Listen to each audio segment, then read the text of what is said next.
여러분 안녕하십니까. 경제현장 오늘 시작합니다. 관심을 모았던 광복절 특별 사면 대상이 발표됐습니다. 사면 1순위로 꼽혔던 이명박 전 대통령을 포함한 정치인은 제외됐고 이재용 부회장과 신동빈 회장 등 기업인은 포함됐는데요. 이번 사면이 가진 의미, 정치, 사회, 특히 경제에 미칠 영향 자세히 짚어봅니다. 유튜브 실시간 댓글 의견 주시면 토론에 반영합니다. 경제현장 오늘입니다. 두 분 오셨습니다. 박원석 전 의원 그리고 김현아 전 의원 나오셨습니다. 어서 오세요. 안녕하세요. 반갑습니다. 자, 정말 관심을 모았던 광복절 특별 사면 대상이 발표됐습니다. 김현아 의원님, 전체적으로 꽤 많은 규모인 것 같기도 하고 뭐 정치인은 없는데 어떻게 평가를 할 수 있을까요?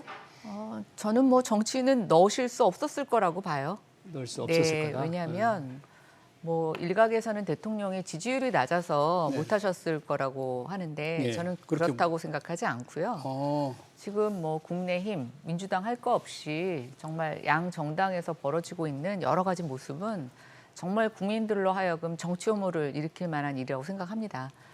집권 여당이 내분을 겪고 있는 문제도 심각하고 또 대통령 후보였다가 낙선하신 분이 뭐 셀프 공천이라는 비난까지 들어가면서 굉장히 유리한 지역에서 재보궐로 들어와서 본인을 위해서 또 당원 당규를 개정하는 그런 일종의 방탄 개정까지 하는 이런 양상을 보이는 것이 과연 국민들이 정치인들에 대해서 신뢰를 가질 수 있을까 그런 생각을 해보면 저는 이번 사면에서 정치인이 들어갈 수 없었던 것은 정말 여러 가지 상황상 불가피한 어쩔 수 없는 뭐 예견된 일이었다라고 보고 있고요. 이제 경제인과 관련된 특사는 보면 보수 정권과 이제 진보 정권이 있을 때 약간의 차이는 있는 것 같습니다.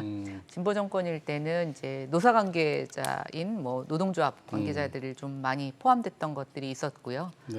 기업인들은 임기 초반보다는 좀 임기 후반부에 기업인 특사를 많이 했던 반면에.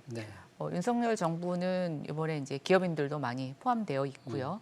또 그 외에 뭐 행정처분에 의한 운전면허 취소자들, 또 생계형으로 운전을 해야 되는 분들도 이번에는 다수 포함이 돼서 나름대로는 균형을 맞추려고 노력했던 것이 아닌가 이렇게 평가합니다. 네, 우리 김현아 의원님은 그러니까 정치인을 사면에서 배제한 게 지금 윤석열 대통령의 지지율이 낮은 때문만이 아니고 정치에 대한 국민들의 혐오 이런 상황이 사기가 어려웠을 것이다.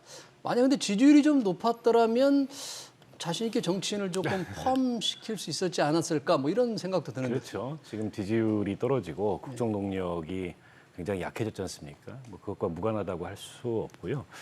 지난 대선 때 어쨌든 두 전직 대통령 사면에 대해서 매우 적극적인 입장을 가졌었어요. 당시 윤석열 후보가. 근데 이제 그런 입장에서 조금 후퇴를 한 거죠. 그럴 수밖에 없는 게 정치인 사면에 대한 여론이 굉장히 안 좋습니다. 지금 이제 대통령 국정 수행에 대한 지지율도 낮지만 이명박 대통령이나 또 김경수 전 지사나 사면에 대해서 여론조사 보면 막 60~70%가 부정적인 의견이어서 정권이 취임한 이후에 하는 첫 사면인데 여기 국민의 반대나 또 여론의 비판 이런 걸 무릅쓰고 사면하기가 좀 어려웠을 거라고 보고요. 아마 이제 다음을 기약한 게 아닌가 싶습니다. 아마 올 연말쯤에 성탄절 특사가 또 있지 않을까 예상을 하는데 게다가 지금 이명박 대통령은 형집행정지로 지금 밖에 신병 치료를 하고 있지 않습니까? 그런 사정도 아마 가만히 됐을 것 같고요. 매번 이제 경제인들 사면에 대해서 논란이 있습니다. 어느 정권이든지 경제인 사면을 했던 거고, 전 이번에도 마찬가지인데 정치인들 사면 안 한 거하고 뭐 사실은 사면을 두고서 형평성이나 이런 걸 비교하거나 따지는 게 적절한지는 모르겠습니다만 과연 죄질이라는 측면에서 그럼 저 경제인들은 정치인들보다 더 나은 거냐 이런 문제 제기를 해보지 않을 수 없고요. 경제인들이 정치인보다 죄질이 더 가벼웠냐? 그렇지 않습니까? 지금 이재용 부회장 같은 경우에도 가석방 상태이긴 합니다만 국정농단 당시에 이른바 이제 제3자 뇌물죄 혐의를 받았던 것 아니겠습니까? 그리고 삼성바이오로직스 회계분식 문제로 지금 또 다른 재판을 받고 있어요. 어떻게 보면은 지금 진행 중인 재판에도 이번엔 복권이 영향을 줄 수 있지 않을까 이런 생각이 들고요.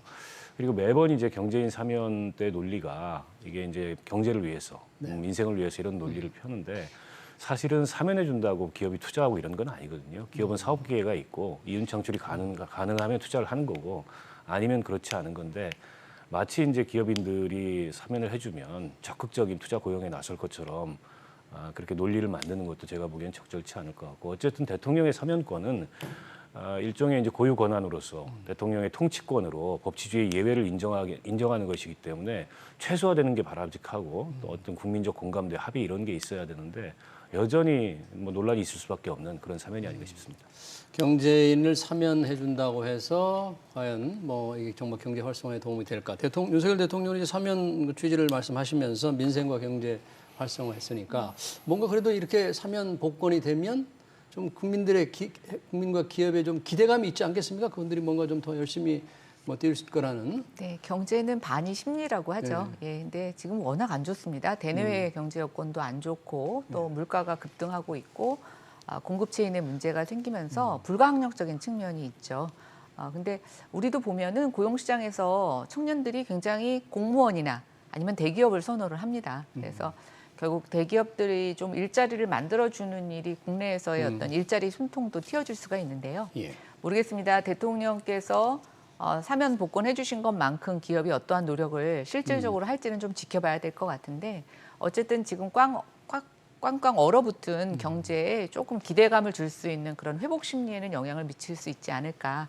결국은 정부가 계속 그거에 대해서 기업들에게 좀 뭔가 계속 뭐라 그럴까요? 그렇게 좀 독려할 수 네. 있도록 국내 경제를 활성화시킬 수 투자 있도록 활성화를 좀 해주기를. 네, 계속 네. 좀 정부가 이야기를 나누고 공감대를 가져가야 될 것 같습니다. 네. 이번 정치인들이 이제 완전히 배제된 경우에 이명박 전 대통령 1순위였는데 뭐 연말쯤에 할 거라는 그런 이제 예상을 하셨지만 MB 측에서는 좀 반발도 목소리 좀 나왔죠 이거에 그렇죠. 대해서. 당장의 뭐 홍준표 시장도 네. 어쨌든 사면은 일종의 정치행위이기 때문에 이게 무슨 법의 논리, 검사의 시각이 아니고 정치인의 시각, 정치 논리로 해야 되는데 너무 소극적이다 이런 비판을 하고 있고 또 이재호 그 상임고문 같은 경우에도 마찬가지로 그분이야 또 워낙 이명박 전 대통령 때 핵심이셨던 분이기 때문에 비판이 나오고 있고 그것도 좀 부담이긴 할 거예요. 예. 지금 현 정부 입장에서는. 그러나 뭐 그보다는 더 국민적인 시선이 따가웠기 때문에 미룬 게 아닌가 싶고 이명박 대통령은 뭐 상황이 어려우니까 나는 개인적으로 양해한다 이런 말씀을 하셨다고 전해지고 있어요. 네. 그런 걸로 봤을 때 뭐 이번은 아니지만 멀지 않은 시일 내에 사면이 되지 않겠나 그런 교감이 있는 거 아닌가 저는 그렇게 추정을 해봅니다. 네. 이번 사면과 잠깐 우리 김 의원님께서 좀 비교를 해주셨는데 역대 정부의 어떤 사면, 특히 첫 사면을 이렇게 비교해 본다면 좀 특징이 많이 보입니까? 글쎄요, 뭐 이렇게 일관된 특징이 보이지는 않는데 아까 제가 말씀드린 것처럼 보수 정권이냐 진보 정권이냐에 따라서 예. 노동계에 대한 배려, 기업에 대한 배려가 조금씩 우선순위에서 좀 차이가 있었던 것 같고요. 그다음에 이제 정치인 사면은 정말 그 말 그대로 정치적인 판단이 되게 중요한 것 같아요. 예. 그 당시에 뭐 여론 상황이라든가 또는 정치적인 상황에서 뭔가 국민 대통합이 이루어져야 된다라고 판단을 하면 정치인 사면이 있었던 것 같고요. 예. 그렇지 않다라고 하면 또 지금처럼 이렇게 정치에 대한 국민들의 많은 혐오와 실망이 있었던 때는 어느 대통령이든 정치인의 사면에 대해서는 좀 신중하지 않았나 이렇게 생각합니다. 예. 정치인 사면은 정말 통합 이런 어떤 명분이 분명해야 될 것 같고 경제인 사면도 이번에 보니까 이제 4분이 들어갔잖아요. 그동안 관심 모았던 이재용 부회장, 신동규 회장 말고도 장세주 동국제강 회장, 또 강덕수 전 STX 회장 2분이 더 있던데 혹시 이 2분이 어떤 분인가 우리 시청자들 조금 뭐 장세주 회장은 동국제강 회장이시고요. 2016년이었던 걸로 기억하는데 뭐 불법 도박하고 직권남용 이런 혐의로 실형을 받았어요. 3년 6개월을. 근데 아마 형기 만료 한 6개월 정도를 앞두고 가석방, 그러니까 지금 이제 가석방 상태인 거죠. 이 상태에서 사면이 돼서 경영 일선에 복귀하지 않겠나 이런 관측이 있는데 이게 이제 형제 오너 기업이거든요. 그래서 장세욱 부회장이 지금 사실상 경영 일선에 있는데 뭐 경영 복귀를 일선으로 할지 아니면 뒤에서 조력자 역할을 할지 그건 지켜봐야 될 것 같고요. 그리고 강덕수 STX 회장은 이분이 이제 셀러리맨 신화로 유명하시잖아요.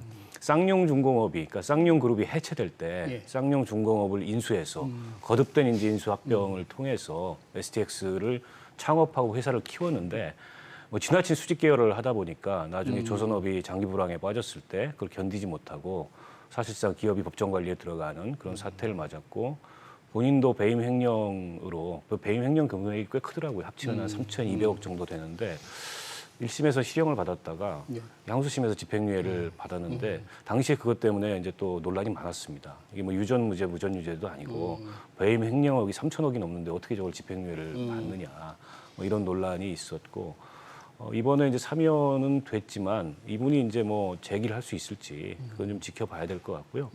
근데 아마 기업 내에 뭐 기업에 종사하고 있는 임원들이나 또 노동자들이나 신뢰는 굉장히 컸던 것 같아요. 네.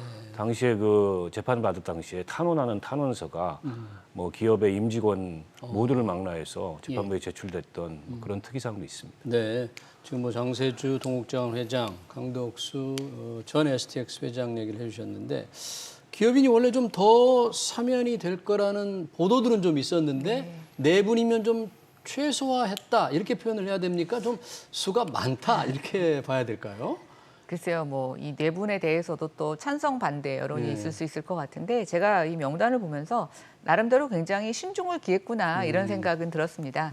아마 이제 정 의원님도 얘기하셨지만 많은 분들이 이 경제인들 사면에 대해서 정말 이게 사면이 계속 악순환인 거 아니냐, 과연 사면을 해줘서 우리 경제에 도움이 되느냐라는 거에 대한 정말 오랜 논쟁이 있습니다.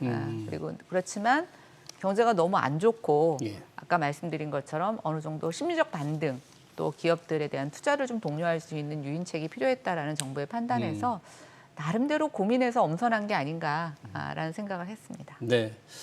우리가 모두의 그 정치인을 사면에서 배제한 게 약간 이제 지지율과도 관련이 있을 것이다. 낮은 지지율 뭐 그런 좀 얘기가 있었습니다만 혹시 이번 사면 결정, 특별 사면 결정이 윤석열 대통령의 어떤 지지율에 향 어떤 영향을 좀 줄까요? 글쎄요, 저는 뭐 큰 영향은 없을 것 같습니다. 지금 국정 동력이 떨어지고 지지율이 저렇게 떨어진 이유가 사실 뭐 다른 데 있지 않습니까? 훨씬 더 근본적인 문제들에 있기 때문에 곧 있으면 이제 취임 100일이거든요. 8월 17일이 100일인데 그래서 8월 17일을 기점으로 뭔가 이게 국정 기조의 전환도 필요하고 인적 쇄신도 필요하고 이런 많은 조언들이 나오고 있는데 실제 대통령께서 그런 얘기들을 얼마나 수용할지 그래서 어떤 변화의 모습을 보일지 이거 좀 지켜봐야 될 것 같고요. 저는 가장 시급한 게 이게 말의 신뢰, 또 메시지의 권위 이런 걸 너무 잃은 게 아닌가. 그 도어 스태핑이라는 참신한 형식은 내놨는데 그 참신한 형식을 채울 수 있는 내용이 좀 부족하고 이게 오락가락하다 보니까 대통령이 무슨 말을 해도 이제 국민들이 뭐 잘 이렇게 신뢰를 보내거나 거기에 권위가 안 실리는 이게 가장 큰 문제가 아닌가 싶어요. 그래서 국정 기조 전환에 있어서 가장 그 우선되는 게 이 말의 신뢰, 메시지의 신뢰를 회복하는 게 급선무가 아닌가 싶습니다. 네. 기왕에 뭐 지지율 얘기가 나왔으니까 사실 국민들은 뭐 행정부도 그렇지만 국민의힘 당의 지금 여러 가지 문제를 조금 더 우려를 많이 하는 것 같아요. 어떻게 보세요, 안에서? 이제 뭐 대통령실의 문제도 있겠지만 저는 지금 당 내 내용도 사실은 크게 영향을 미치고 있다고 보고 있습니다. 대통령과 집권 여당을 분리해서 생각할 수는 없는 거거든요. 그래서 이제 서로 잘할 때는 시너지를 얻는 거고 이제 서로 못하게 되면 이제 그게 더 가중돼 가지고 지지율 하락으로 이어지는 것 같습니다. 일단 국민들이 정치인들을 처음에 선발할 때 뽑아줄 때는 굉장히 참신성을 요구합니다. 그래서 덜 정치적인 사람들, 그래서 오히려 우리 한국에서는 정치를 오래 하신 분보다는 정치 신인인 사람이 뭐 대통령이거나 또 국회에서도 들어오는 비율이 높은데요.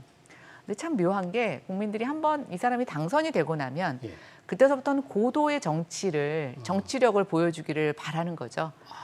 네, 그러다 신인을 보니까 뽑았지만 실제는 프로답게 그래서 해달라. 뭐 지금 대통령의 여러 가지 뭐 업무 능력이라든가 또 뭐 메시지 화법 이런 거를 대통령이 본인이 생각하실 때는 나는 이제 이게 처음인데 내가 뭘 그렇게 잘못했을까 이렇게 생각할 수도 있을 것 같아요. 그런데 국민들의 마음이 그만큼 빠르게 변화하고 기대치가 달라졌다라는 거죠. 그래서 저는 이제 대통령과 대통령실께서 그걸 가장 먼저 인식하시는 게 급선무라고 생각을 해요. 근데 워낙 대통령이 되실 때도 굉장히 짧은 기간 내에 적응하셔서 당선이 되신 거라 저는 그것만 인지하시면 빠르게 적응하실 거라고 생각이 됩니다. 네.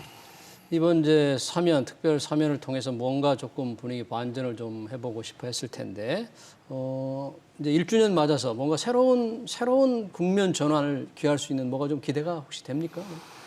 글쎄 가장 이제 가시적인 게 아마 인사일 겁니다. 지금 뭐 논란을 빚었던 교육부 장관이 물러나긴 했지만 예. 내각 문제뿐만이 아니라 대통령실이 전반적으로 좀 무능하다. 그리고 지금 국민의 여론을 제대로 잘 수렴해서 대통령의 의사결정에 반영을 못하는 것 같다. 이런 비판이 있거든요. 그래서 대통령실 인적 쇄신에 대한 주문이 사실은 뭐 야당이나 언론에만 있는 게 아니고 여당 내부에서도 있어요. 대통령께서 이걸 얼마나 수용할지 모르겠습니다. 근데 국민들한테 일단 가시적으로 눈에 보이는 게 중요하거든요, 지금은. 예. 뭐 근본적인 어떤 국정 기조나 또 근본적인 정책 추이나 이런 거 시간이 있기 때문에 시간이 지나면서 차차 나아질 수 있는데 당장에 지금 인사에 대한 불신이 굉장히 큰데 이걸 어떻게 해소할 거냐, 그걸 좀 집중적으로 고민하셔야 되지 않을까 싶습니다. 네, 뭐 좀 지켜보면 어떤 변화를 이끌어낼지 나올 것 같습니다. 네, 다음 이슈로 넘어가 보겠습니다. 이번 폭우로 참 안타까운 일들이 많았는데 반지하에 살던 장애인 가족이 참변을 당했죠. 서울시가 이제 지하와 반지하에 주거 안전 대책을 마련해서 반지하와 지하에는 새롭게 이제 살지 못하도록 뭔가 이게 허가를 안 내주는 그런 대책을 지금 예고했지 않습니까? 지금 우리나라 이 반지하, 지하의 주거 현황이 어느 정도입니까? 우리? 예, 이번에 이제 통계청에서 조사한 2022년 인구주택 총조사의 결과에 보니까 전체적으로 지하 반지하 주택이 전국으로는 한 32만 7,320가구가 있다고 합니다. 예. 예, 근데 이제 보통 저희가 한 가구당 거주 인구가 2.3인 정도 되니까요. 예. 한 70만 명 좀 안 되는 사람이 이 반지하에 살고 있다고 보시면 될 것 같고요. 예. 근데 이 중에서 61%, 예. 자그마치 20만 849가구가 서울에 있고요. 서울에 20만 서울에서도 가구가. 가장 많은 데가 관악구. 관악구. 네, 이제 요번에 그 안타까운 밀도 세 가족이 관악구죠? 그 불행한 사고를 당했던 거기도 관악구 신림동이었던 것으로 알고 있습니다. 그래서 어찌 보면 굉장히 취약한 지역이었고 우리가 계속 이 문제를 해결하지 못하면 저는 이거는 언제든지 지금 국지성 폭우라는 게 뭐 우리가 컨트롤할 수 있는 변수가 아니다 보니까 이게 좀 안타까운 문제이긴 한데요. 제가 요번 그 반지와 관련된 것들을 좀 이렇게 찾으면서 재밌는 기사를 몇 개 좀 찾았는데 그래요? 예. 98년에도 똑같은 일이 있었더라고요. 98년에요? 네, 98년에도 서울시 폭우가 있었는데 그때도 뭐 축대 무너지고 뭐 도로도 침수되고 했는데 이때에 침수당한 집들이 대부분 반지하 주택이었다라는 기사를 찾았습니다. 그리고 또다시 2010년에 한번 서울에 또 양재동 잠기는 그 사건이 있었죠. 그때도 역시 반지하 가구에서 엄청나게 많은 피해가 있었는데요. 어찌 보면은 이것이 계속 일정한 주기를 두고 반복되는 문제인데 재미있는 것은 경기도는 반지하 주택이 최근 한 4, 5년 동안 아니 뭐 10년까지 보면 조금씩 계속 줄어들고 있어요. 반지하 주택이 줄고 있다. 네. 서울은 오히려 늘고 있습니까? 예, 서울은 거의 줄지 않고 늘고 있는데 경기도가 왜 줄었나 봤더니 이제 자연 멸실이 많은데요. 예, 이제 대규모 신도시 개발을 하면서 토지가 수용되거나 도시개발 사업을 하면서 이제 자연 멸실되는 게 있는 반면에 서울은 뭐 재개발 재건축밖에는 답이 없는데 10년 동안 재개발 재건축이 있지는 않았고 또 많은 중서민들이 집값이 저렴한 것도 중요하지만 도심에서 일자리와 가까운 데서 주거 문제를 해결하려고 합니다. 그렇죠. 일터와 가까워야 되니까. 그렇죠. 그러다 보니까 이제 서울에서 밀려나가지 않고 있으려고 임대료가 낮지만 이제 좀 주거 환경이 열악한 반지하로 계속 들어가는 요인도 하나 있는 것 같고요. 네. 또 하나 이제 요즘 그 1인 가구들이 늘어나는 뭐 고시원 이런 데들이 워낙 평수가 적습니다. 그리고 한동안은 공공임대주택도 10평 미만짜리들을 많이 지었거든요. 근데 반지하가 보면 지상에 있는 주거 뭐 9평짜리 10평 미만의 주택하고 거의 임대료는 똑같은데 평수가 넓은 것들이 많습니다. 그렇군요. 네, 그러니까 이제 가족들이 살수 조금 있는. 살 수 있는 공간으로는 반지하가 그동안 굉장히 숨통을 틔워줬다 이렇게 평가되고 있는데 전반적으로 공공임대주택에 대한 평형, 입지에 대해서 한번 재정 검토를 해봐야 되는 것 같습니다. 예. 윤석열 정부가 이제 도시 외곽에 주택 공급을 많이 했던 문재인 정부의 정책을 뒤집어서 도심에 수요가 있는 지역에 주택을 공급하겠다는 정책을 굉장히 지금 적극적으로 표방을 도심 하고 공급 위주로. 네, 그렇게 해서 이제 정책을 피고 있는데 거기에서 과연 공공임대 또 이렇게 주거비 부담 능력이 떨어지는 가구들의 설 자리가 있는지 이게 이제 8월 16일 날 발표된다라고 네. 하는 250만 원 플러스 알파 정책에 네. 좀 이제 숙제로 남은 게 아닌가라는 생각이 들어서 이제 서울시가 이걸 점차적으로 없애겠다고 하는데 결국 없애면 대안이 있어야 되지 않습니까? 그렇죠. 예, 그 대안에 상당 부분이 이제 국토부로도 좀 넘어간 것 같아서 16일 내용을 좀 지켜봐야 될 것 같습니다. 16일에 이제 우리 김 의원님 말씀하신 거는 국토교통부의 주택 공급 대책 얘기인데 우선 서울시는 반지하, 지하 주거를 점진적으로 어떻게 없앤다는 게 현실적으로 가능합니까? 근데 어떻게 없애겠다는 그러니까 거예요? 일단 신축을 불허하겠다. 건축법을 개정해서. 신축 못하게. 네, 그건 뭐 가능할 것 같아요. 그건 뭐 정부하고 국회하고 다 교감이 있을 테니까. 또 한 가지는 이제 기존 반지하 주택을 일종의 이제 일몰제처럼 점진적으로 폐지를 하겠다는 거죠. 기존에. 근데 이제 어제 발표한 대책은 여전히 좀 선언적이라고 저는 생각을 해요. 네. 아직은 구체성이 떨어지고 실제 기존 반지하 이제 거주 주민들이 있고 서울에 이제 20만 호가 좀 넘게 있는데 그걸 이제 지상으로 옮기려면 그에 따르는 대책 재원 이게 이제 필수적으로 마련이 돼야 되지 않습니까? 근데 공공임대주택 지금 뭐 서울시 전체에 있는 게 한 14만 호밖에 안 돼요. 그 지금 있는 공공임대주택을 다 동원해도 지금 반지하 거주 시민들을 옮길 수가 없고 그리고 임대주택 공급 목표를 낮췄습니다. 이 정부에서 매년 한 14만 호 정도 했었는데 그 10만 호 정도로 낮추겠다. 이 정책이 발표돼 있어서 이게 정책이 좀 모순된다 이런 생각이 들고요.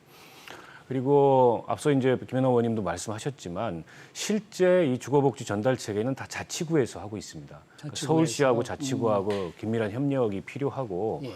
또 이게 당장 공간만 필요한 게 아니고 이게 결국에는 이제 일자리 소득 이거하고 긴밀히 연관돼 있는데 아직은 뭐 그런 짜임새 있는 이 주거복지 전달 체계가 대책으로 제시된 것도 아니고 그래서 앞으로 이게 과제가 많을 것 같아요. 저는 예. 필요성에는 절대적으로 공감하는데 그래서 얼마나 신속하게 얼마나 이게 짜임새 있는 대책을 발표할 건가 이게 과제인 것 같습니다. 지금 김 의원님이나 우리 박원석 의원 말씀대로 서울시에 20만 가구의 지하 반지하가 있다는데 이게 그분들이 뭐 살고 싶어서 사는 게 아니잖아요. 막 그러면서 일터도 있고 임대료를 낼 수 없기 때문에 그 환경에 살 수밖에 없는데 이분들을 장기적으로 이렇게 옮긴다 하더라도 그 자체도 현실적으로 어려운 일 아닐까.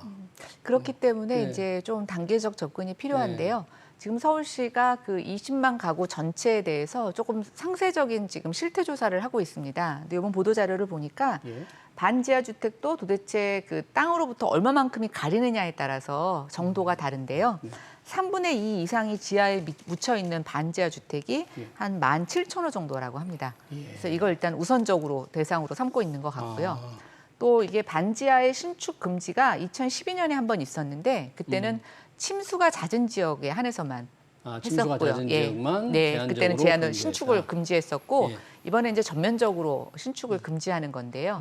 이제 이게 점차적으로 뭐 10년에서 20년 간에 이걸 이제 없앤다고 얘기를 하는데 저는 이런 우선순위, 그러니까 지하에 얼마만큼 잠겨 있느냐, 또 여기가 침수가 계속 잦은 지역이냐, 아니면 또 일부는 높은 고지대도 있습니다.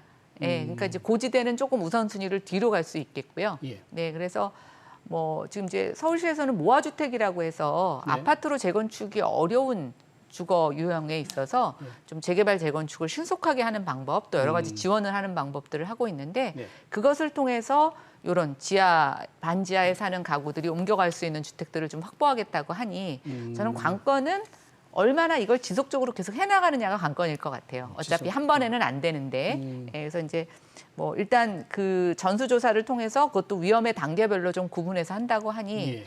어쨌든 올해 굉장히 크게 사고가 났고 안타까운 일이 있었기 때문에 우선 긴급 대피가 필요한 가구들부터 조치를 한다면 저는 뭐 일부 안 하는 것보다는 좀 성과가 있을 거라고 생각합니다. 그러니까 이게 이번에도 저는 용두사미가 되면 안 된다고 생각하는데 사실은 박원순 시장 시절에 이 반지하 이 거주 시설을 없애려고 연부 용역을 했어요. 근데 이 용역을 하다가 중간에 그냥 흐지부지 돼 버렸습니다. 그렇습니까? 그래서 아마 오세훈 시장이 좀 실태 조사를 한다 그러면 이제 당시 용역 이 왜 그렇게 흐지부지 됐는지 거기서부터 좀 출발을 해야 될 것 같고요. 저도 공감합니다. 전적 이 실태 파악이 가장 최우선 돼야 될 것 같아요. 도대체 어떤 소득 계층이 살고 있고 또 반지하도 유형별로 많이 다르기 때문에 그 유형에 따른 우선순위 구분도 해봐야 될 것 같고 이렇게 정밀한 실태 조사를 통해서 해당 자치구와의 구체적인 협력 방안이 나와야 되는데 이게 선언만 해놓고 후속 대책이 구체적이지 않고 시간이 가면 나중에 또 이런 사고가 나면 그때 가서 또 똑같은 얘기를 반복하게 되거든요. 그런 점에 비추어 봤을 때 이번에 워낙 사회적으로 이 충격이 큰 참사가 일어났기 때문에 국민들도 관심을 갖고 지켜보고 있는 상황입니다. 네. 그런 점에서 서울시가 좀 실효성 있는 그런 후속 대책을 내오길 기대합니다. 그러면 반지하에 사시는 분들을 조금 주거 환경이 좀 나은 쪽으로 옮긴다는 게 이제 어떤 공공임대가 될 텐데 뭐 무작정 늘릴 수가 없잖아요. 공공임대 뭐 LH에서 주로 짓지 않습니까? 이제 서울은 SH공사가 SH. 담당을 네. 하고 있는데요. 이제 이것도 신규로 지어서 한꺼번에 옮기는 게 아니라 이제 주거 사다리가 있습니다. 뭐 반지하에서 그다음에 뭐 다가구 주택에 또 한 1층이나 뭐 2, 3층에 매입 임대 주택이라는 게 있거든요. 예. 그래서 이제 저는 우리가 주거 사다리 이동의 로드맵을 어떻게 짜느냐에 따라서 되게 효과적으로 할 수도 있고, 네. 예, 또 우려하는 대로 뭐 이렇게 선언만 하고 실적이 없을 수도 있는데 예.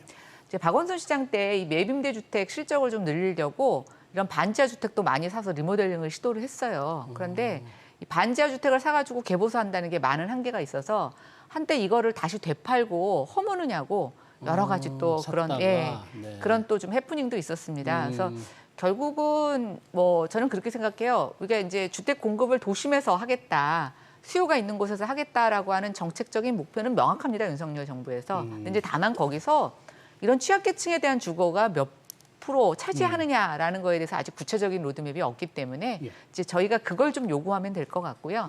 그다음 이제 서울시에서 하는 이 모아주택 즉 아파트로 재건축이 어려운 단독주택이나 다가구 주택 같은 것들의 좀 실효성이 있게끔 뭐 용적률을 더 준다거나 그래서 이런 계층이 들어갈 수 있는 임대주택을 확보할 수 있는 방법으로 쓴다면 뭐 저는 단기간에 저희가 기대한 것보다 성과가 날 수도 있습니다. 네. 지금 임대인들의 경우에 반지하를 임대 내주고 있는 분들도 임대 소득인데 나가시고 나서 새로 이제 못 들게 된다. 그분들에 대해서는 뭔가 인센티브를 줘야지. 그렇지 않으면 소득이 줄어드는 거죠. 그러니까 그 대목이 좀 분쟁 가능성이 있는 대목이죠. 어쨌든 개인의 재산권 행사이기 때문에 뭐 신축을 불허하는 거는 정부 정책으로 할 수 있는데 기존에 이제 일모를 적용해서 주거시설로 못 쓰게 한다. 그럼 당장 이제 임대인들 같은 경우에는 그로 인한 이제 자기 본인의 어떤 소득 손실이 발생하지 않습니까? 이걸 이제 어떻게 보상할 거냐, 어떤 인센티브를 줄 거냐, 이게 사실은 돈이 많이 들고 또 굉장히 까다로운 부분이에요. 그래서 그동안에 나왔던 대책들 중에는 아예 서울시가 다 매입을 해라. 그래서 다른 뭐 공동 창고든지 이런 시설로 사용을 해라. 이런 대책도 나와 있는데 그 매입하려면은 또 어마어마한 재원이 필요합니다. 필요하고. 재원 마련 대책이 있어야 될 것 같고요. 그게 아니고 일단 그걸 주거 용도로는 사용하지 못하게 하는 대신에 다른 어떤 인센티브를 뭐 임대인들한테 줘야 되는데 과연 그 인센티브에 만족하겠는가 또 만족할 만한 인센티브가 제공되겠는가 그런 면에서 봤을 때 이게 저는 법적 분쟁 가능성도 있고 상당히 이게 분쟁 소지가 있는 대목입니다. 그 아까 김 의원님 말씀하실 때 국토교통부가 이제 16일인가요? 주택공급대책 발표할 때 이런 폭우로 인한 이 주거 취약 환경을 개선하는 뭐 이런 걸 가만히 됐을까요? 그 대책에? 글쎄요, 뭐 저도 예. 뭐 아주 구체적인 내용까지는 보지 못해서 알 수는 없습니다만 지금 발표를 앞두고 이런 일이 생겼으니 제가 예. 봤을 때는 뭐 지금부터라도 추가해서 어느 정도 방향을 잡지 않을까 생각을 하고 있고요. 예. 임대인들의 저항 문제는 뭐 사실은 예전부터도 있었던 겁니다. 근데 저는 불법 쪼개기하고 이 반지하와 관련된 것들은 어느 정도 공적 규제가 들어가야 된다고 생각합니다. 불법 쪼개기는 뭘 말씀하시는 거예요? 저희 보통 이제 그 쪽방이라고 다세대 그러죠. 주택을 예. 4호 집으로 허가를 받아놓고는 이게 불법 칸막이를 쳐서 막 30호씩으로 집을 늘립니다. 예, 그러면 막 옆에서 말하는 소리도 들리고 일간에서는 텔레비전 리모컨을 우리 방에서 키면 옆에 방 텔레비전이 켜진다라는 정도인데 사실은 최저 주거 수준, 인간의 기본권을 누릴 수 있는 주거 수준이 확보되지 못합니다. 그래서 이거는 우리가 어느 정도 좀 돌파해 나가야 될 숙제고요. 임대인들에 대한 부분도 단기간에 하면 저항이 있겠지만 좀 기간을 두고 순차적으로 빠져나갈 수 있는 여지를 준다면 저는 어느 정도 해결할 수 있는 그리고 언젠가는 해결해야 되는 과제라고 생각합니다. 네, 잘 알겠습니다. 폭우로 인한 반지하 대책과 함께 또 특별 사면 토론 여기서 마치겠습니다. 지금까지 박원석 전 의원 그리고 김현아 전 의원이었습니다. 고맙습니다. 네, 감사합니다.